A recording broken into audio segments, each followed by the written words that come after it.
మణికంఠ గారు, సరే. మాకు ఇన్వెస్టర్స్ వచ్చినప్పుడు బిజినెస్ చేస్తున్న వాళ్ళు, సరే ఇన్వెస్ట్ చేద్దాం మంత్లీ ఒక 1 లాక్ 2 లాక్స్ సేవింగ్స్ అకౌంట్ నుంచి చేయమంటారా, కరెంట్ అకౌంట్ నుంచి చేయమంటారా అంటారు. సామాన్య ప్రొపరేటర్షిప్ బిజినెస్ కానీ ఎల్ఎల్పి బిజినెస్ కానీ చేస్తే ఉమ్. సీమ్లెస్ గా అమౌంట్ తెచ్చుకోవచ్చా?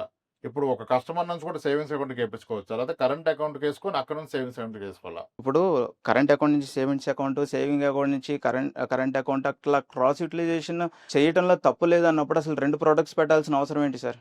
అసలు అవసరమే లేదు. అవును. కానీ ఒక 2 ప్రొడక్ట్స్ ఉన్నాయంటే దానికి ఒక మీనింగ్ ఉంటుంది. చిన్న బిజినెస్ యూనిట్ వాళ్ళు ఏం చేశారంటే రీసెంట్గా బిజినెస్ స్టార్ట్ చేశారు. బిజినెస్ స్టార్ట్ చేసి వాళ్ళ సేవింగ్స్ అకౌంట్లో డబ్బులు తెచ్చుకుంటూ ఉన్నారు. బిజినెస్ ట్రాన్సాక్షన్స్ అన్ని. డిపార్ట్మెంట్ ఏమంటదంటే సేవింగ్స్ అకౌంట్లో వచ్చిన డిపాజిట్స్ మొత్తం మీద ట్యాక్స్ కట్టేసేయాలంటది. ఎందుకు నాకు ఖర్చులు ఉంటాయి.